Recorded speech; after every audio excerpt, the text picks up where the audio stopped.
Oke, selamat malam teman-teman semua. Kembali lagi di channel Leposi. Baik, pada hari ini saya akan menjelaskan terkait pembahasan dari asesmen yang sudah dilaksanakan di beberapa pekan lalu untuk materi simulasi Monte Carlo. Langsung saja mungkin ya. Di sini saya jelaskan terlebih dahulu untuk soalnya, nanti akan dilanjutkan dengan pembahasan dari soalnya. Di sini terdapat PT Aesthetic Furniture yang mencatat data historis permintaan harian selama 20 hari. Nah, PT tersebut memproduksi sebuah meja gitu. Terdapat beberapa frekuensi permintaan yang ditampilkan dari midpoint yang ada. Misalkan midpoint 15 terdapat 4 frekuensi, 25, 3 frekuensi, dan seterusnya. Untuk harga jual meja per unit sebesar Rp300.000 dengan biaya produksi sebesar Rp90.000. Keuntungan dihitung dari jumlah pendapatan hasil penjualan meja ke pelanggan dengan dikurangi semua biaya yang timbul. Nah, pada soal ini, teman-teman akan menetapkan dua skenario kebijakannya. Yang pertama adalah perusahaan memproduksi meja sejumlah sama dengan permintaan hari sebelumnya. Yang kedua, perusahaan menetapkan produksi meja tetap sebesar 25 buah per hari. Nah, ini bisa diingat dulu ya untuk skenarionya. Lalu dilanjutkan dengan aturan produksi mensyaratkan bahwasannya ketika terjadi sebuah loss sell cost, maka terdapat sebuah biaya, yaitu sebesar Rp50.000. Namun, jika produksi melebihi sebuah permintaan, maka terdapat biaya simpannya yang harus ditanggung oleh produsen sebesar Rp10.000. Nah, ini adalah data midpoint-nya. Midpoint permintaannya selama 20 hari. Gitu. Yang pertama, kita langsung masuk saja. Soal pertama adalah berdasarkan hasil historis permintaan kain polos, buatlah sebuah kelompok nilai jumlah permintaan dan frekuensinya, serta buat rentang dari nilai frekuensi yang didapat. Di sini, yang pertama adalah teman-teman pastinya untuk Excel gitu ya, harus menyertakan terlebih dahulu datanya agar memudahkan teman-teman ya. Tadi kan di soal pertama kita harus membuat jumlah permintaan, frekuensi, dan juga rentangnya kan. Nah, caranya bagaimana? Di sini tentunya kita lihat tadi ya bahwasannya terdapat midpoint yang ada.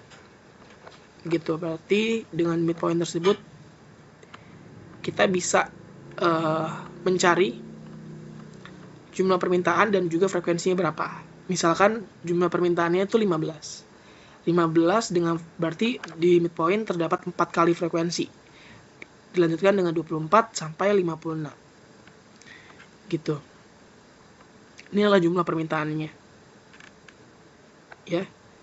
Nah, setelah itu, setelah teman-teman mencari sebuah jumlah permintaan dan juga frekuensinya, dilanjutkan dengan distribusi densitasnya.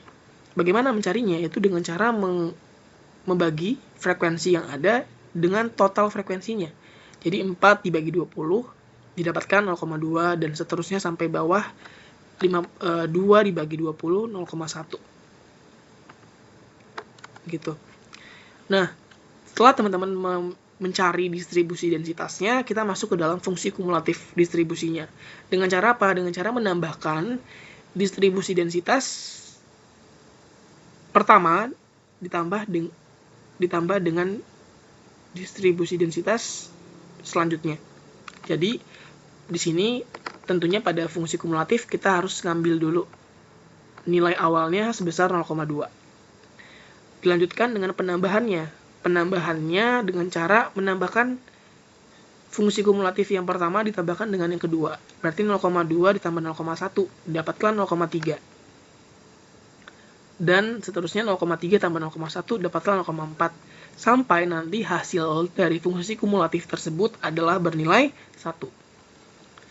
Setelah teman-teman mencari nilai fungsi kumulatifnya, teman-teman dapat mencari rentangnya. Nah, rentang ini adalah poin yang juga penting ya untuk nantinya diaplikasikan pada skenario kita. Nanti rentang ini dapat dari mana? Tentunya kita harus membuat dulu nih rentang di antara jumlah permintaan yang ada. Misalkan 15. Dari jumlah permintaan 15 ini, berapa sih rentangnya? Gitu ya. Rentangnya ini berarti kita ambil nilai terkecil, yaitu bernilai 0, dan juga nilai dari fungsi kumulatif distribusinya yang terbesar, yaitu 0,2. Berarti untuk jumlah permintaan 15, itu rentangnya itu 0 sampai 0,2. Dilanjutkan dengan jumlah permintaan 24. 24 itu kita mengikuti dengan rentang terkecil di jumlah permintaan sebelumnya, yaitu tadi kan 0,2 ya terbesarnya ya. Terbesar. Kita ambil rentang terbesar di yang pertama ini menjadi rentang terkecil untuk jumlah permintaan kedua atau ke 24, yaitu sebesar 0,2. Dan yang terbesarnya itu kita ambil dari fungsi kumulatif distribusinya sebesar 0,3. Dan seterusnya sampai nanti teman-teman dapat hasil akhirnya harus bernilai 1. 0 sampai 1 gitu. Sampai sini dapat dipahami ya teman-teman untuk soal pertama. Itu untuk soal pertama. Dilanjutkan dengan soal kedua. Buatlah simulasi jumlah permintaan dalam 10 hari dengan cara membangkitkan random number dan juga random variable. Nah, ini sudah pernah dijelaskan pada beberapa materi sebelumnya. Cara mencarinya tentunya dengan menggunakan rumus random number ya. Random number, nanti teman-teman dapat hasilnya bagaimana. Di drag ke bawah sampai 10 hari. Di copy, nanti tinggal di paste values. Dapat nanti hasil tetapnya. Data ini yang teman-teman pakai untuk di random number. Gitu ya. Nah, kita masuk lagi. Setelah teman-teman dapatkan dan dibangkitkan nilai random number-nya gitu ya, kita masuk ke dalam jumlah permintaan. Jumlah permintaan ini mengacu dari random number yang ada dan juga rentang yang ada dan sesuai dengan jumlah permintaan. Misalkan di sini random number-nya itu 0,009. Kalau kita lihat dalam rentang, itu masuk ke dalam rentang mana? Rentang 0 sampai 0,2 ya. Itu berarti masuk ke dalam jumlah permintaan yang pertama sebesar 15. Nah, agar memudahkan teman-teman mencarinya gitu ya. Karena ini kan pastinya ini masih data kecil ya. Kalau data besar tentunya teman-teman nggak mungkin mencari satu-satu. Di sini teman-teman bisa menggunakan rumus Excel, yaitu menggunakan rumus index dan juga match. Dimana ketika indeksnya dengan array-nya atau datanya itu sebesar jumlah permintaan ini yang sudah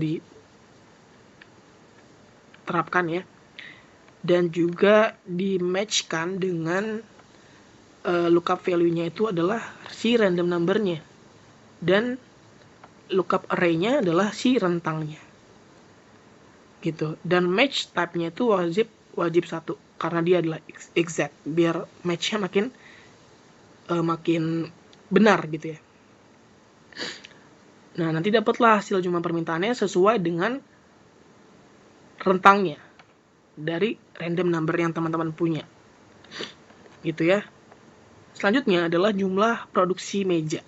Dimana di sini saya mengambil nilai 48 ya untuk hari pertamanya. Dengan sesuai dengan midpoint terakhir ya, yaitu 48. Oke.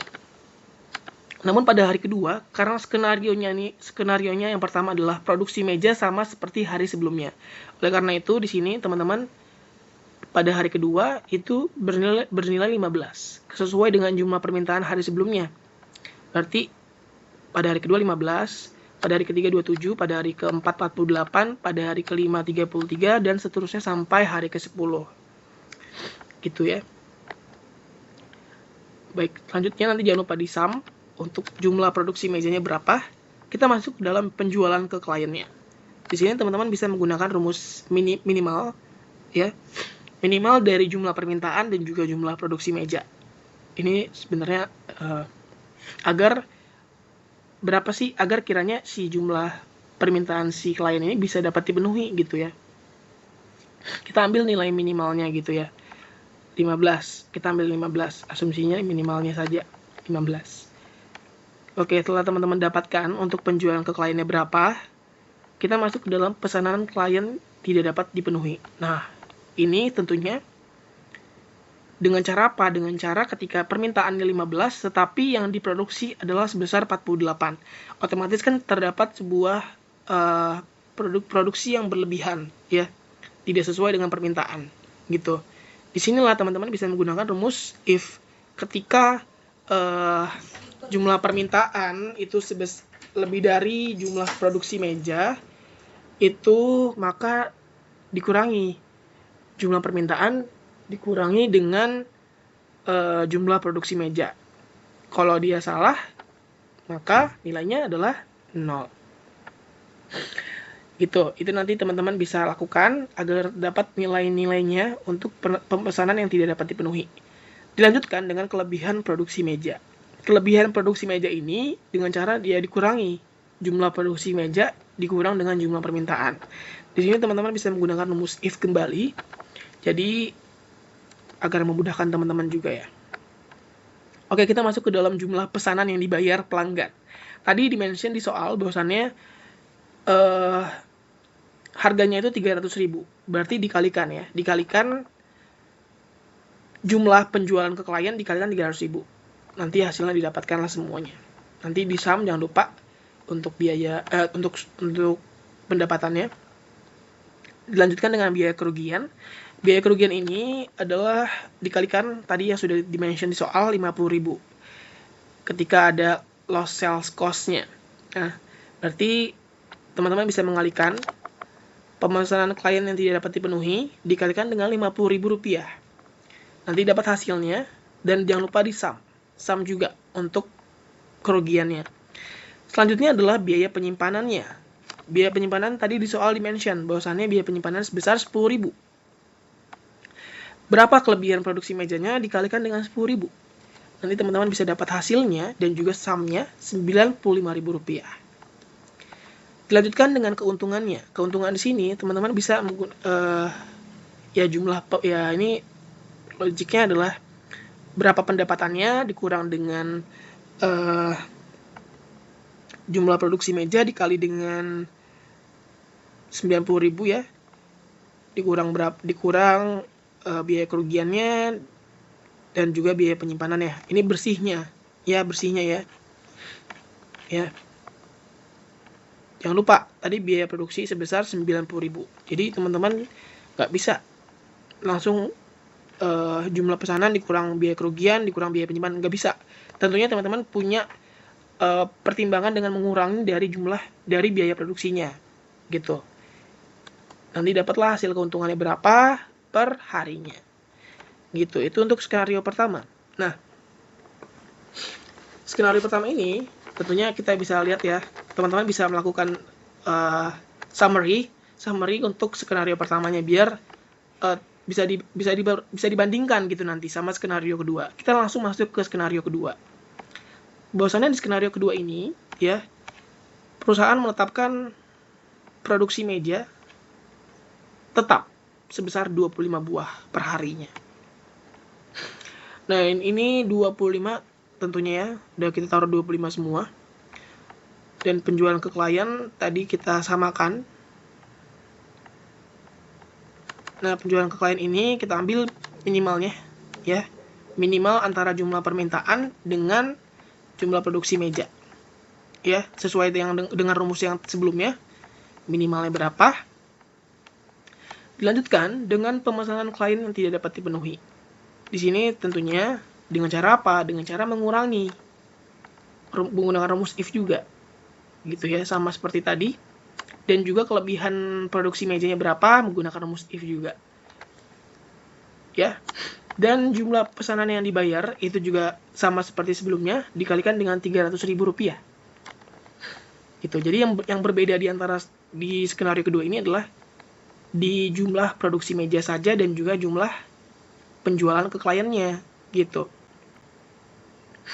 Nanti teman-teman bisa mengalihkan untuk biaya-biayanya dan juga keuntungannya berapa sekian. Jangan lupa di summary lagi untuk hasil skenario keduanya berapa.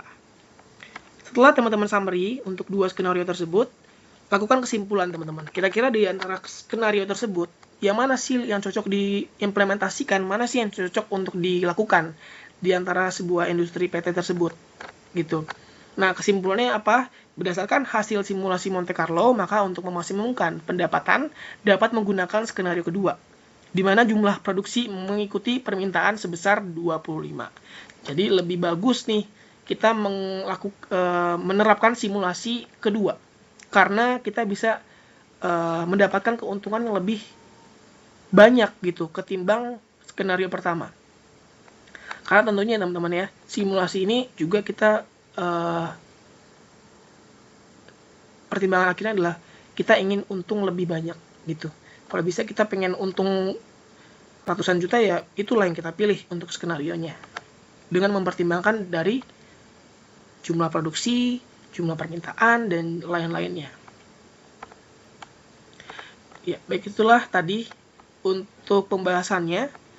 Harapannya teman-teman dapat mengerti dan juga dapat melakukan dan menerapkan gitu ya. Jadi tidak hanya sekedar penggunaan rumus Excel saja, tetapi juga logiknya dapat dipahami. Ketika teman-teman ada yang mungkin masih kesulitan, teman-teman bisa ditanyakan kepada asisten POSI, bisa langsung personal chat saja ketika ada yang memang belum dipahami. Mungkin sekian dari penjelasan simulasi Monte Carlo. Terima kasih teman-teman atas waktunya, selamat malam dan juga semangat.